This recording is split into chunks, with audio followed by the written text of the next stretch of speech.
Hello everyone, welcome to Jersey's Vlog. Ngayon po ay mag-repair po tayo ng poste ng baterya. Una po ay pinuputulan po natin yung poste ng baterya para madali po natin siyang lusawin. Kailangan po kasi natin lusawin muna yung pinakapuno bago tayo magdagdag ng panibagong tingga. So yan po mga ka-YouTube. Pinuputol po natin yung poste, pinuputulan muna natin para hindi mahirapan maglusaw ng poste niya kasi kailangan po siya na lusawin muna yung pinakapuno para mas makapit po yung tingga na idadagdag natin. Ngayon po ay tapos na po natin yan naputol. Linisin natin siya. Linisin natin, hugasan natin yung mga maliliit na surface na galing doon sa pinuputol natin. Ngayon po nilagay po natin yung cone na hulmahan, yung conic na forma na hulmahan.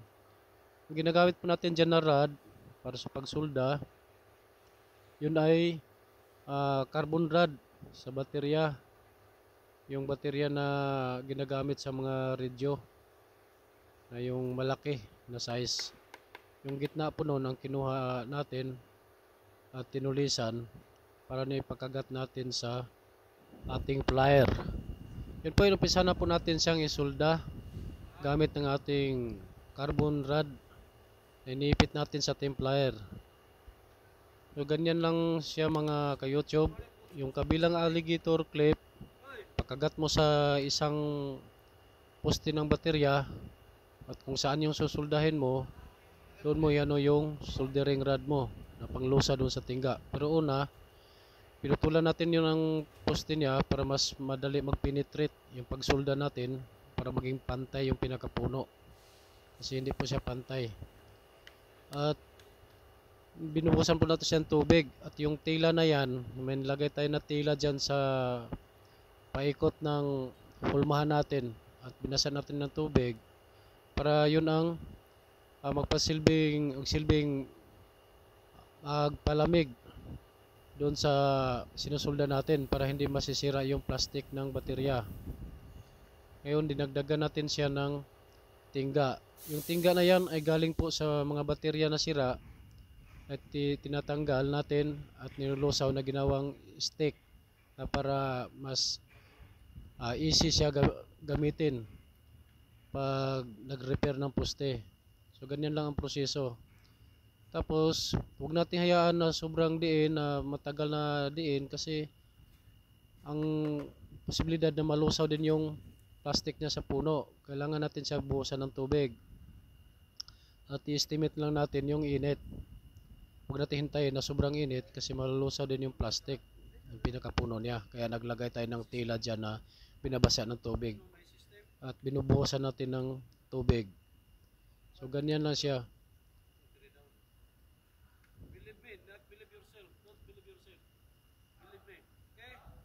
So, kailangan natin siya tingnan, kailangan maging level. Yung pinakadulo ng poste na kailangan maging level doon sa hulmahan natin. Para sagad talaga yung battery clamp natin pag kinabitan natin yung battery clamp. So, ganyan lang. At lagyan naman natin ng tubig para maiwasan yung paglusaw ng plastic doon sa pinakapuno. Linisin natin sa taas at i-check natin yan ngayon. Tingnan natin siya, tanggalin natin yung hulmahan niya, tingnan natin yung poste niya kung maganda bang pagkasolda.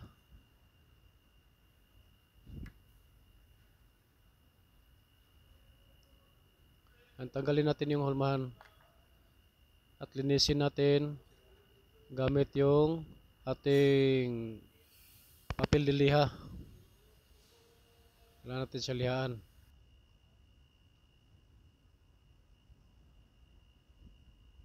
So kailangan siya nagdagdagan ulit kasi hindi siya pantay po sa puno. Ngayon nilagay natin ulit yung hulmahan para lusawin natin siya ulit.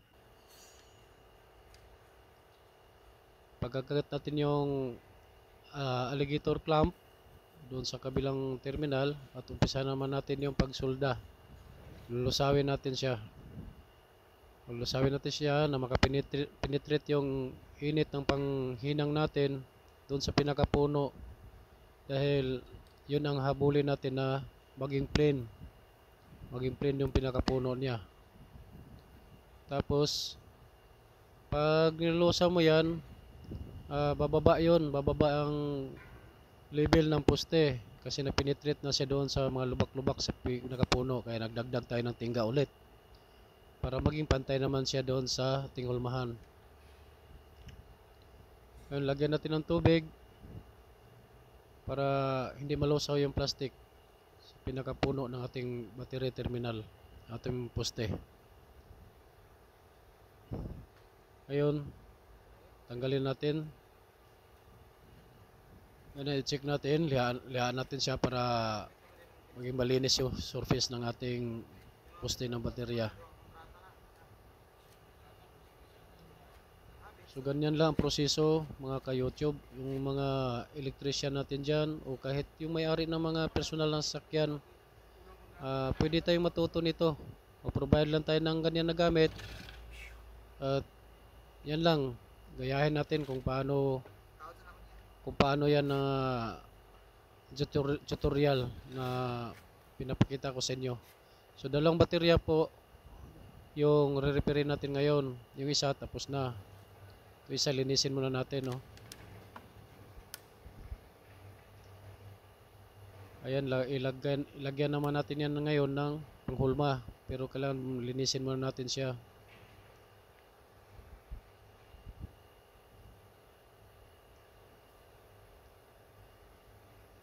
Ayan, lagyan na natin ng panghulma para maumpisan natin yung pag-repair. Kailangan pupukin natin siya para lapat na lapat yung pinaka-flat ng ating hulmahan doon sa puno, para pag naglusaw tayo ng tingga, pag nilusaw natin, hindi lalabas yung tingga doon sa mga awang. Kailangan siya na naka-flat talaga sa pinakapuno, na balanse na pagka-flat yung ating hulmahan. Ngayon, ilagay na naman natin yung ating battery clamp yung ating, dyan sa kabilang poste, at umpisan natin yung pagsulda. O ganun pa rin na proseso. So nilulusaw muna natin siya.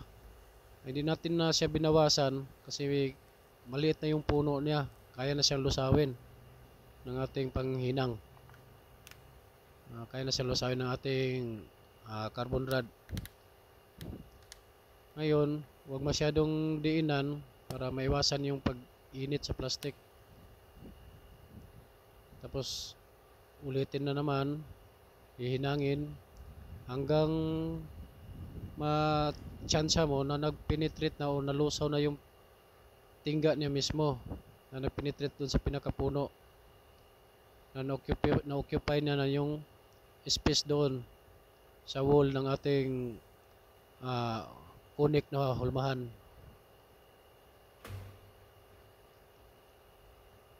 So ganyan lang, dindiinan lang siya, parang parang spark lang na pagka-diin. Huwag idiin maigi kasi may posible na masisira ang ating mga plates dyan sa loob. May posible rin na sasabog pag iwasan nyo yung sobrang diin na matagal na babad ng soldering rod natin doon sa sinusulda natin. So ganyan lang, pitik-pitik lang na pagsulda. Huwag nakapirmis yung rod natin na nakadiin doon sa poste, kaya may posibilidad na sasabog kasi yan, konektado yun yung mga plates natin dyan sa loob. So ganyan lang, basahin lang natin siya para di mag-penetrate yung init doon sa plastic.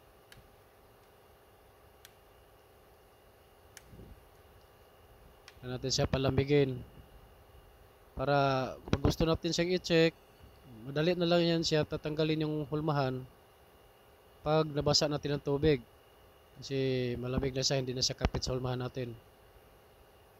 Ganyan. So linisin natin siya para makita natin kung saan pa banda yung kulang.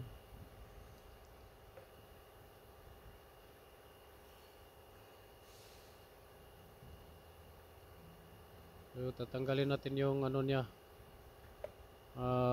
hulmahan.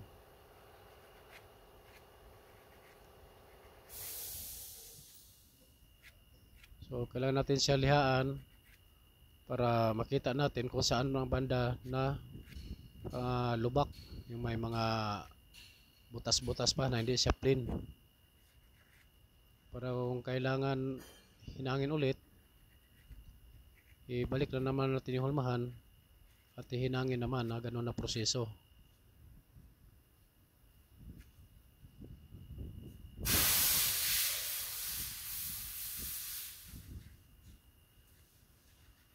So okay na to siya. Naka okay ng pagkahinang niya dahil madali lang siya lusawin dahil maliit na yung puno. Maliit na yung puno niya kaya madali lang makapenetrate yung init ng ating panghinang. So yan lang po. Maraming salamat po sa inyong panonood, mga ka-YouTuber, at sa mga personal dyan na may mga sakyan na gusto matuto mag-repair po sa inyong baterya. Maraming salamat po sa inyong panonood. Sana nagustuhan nyo ang aking video at paki-like na lang at subscribe.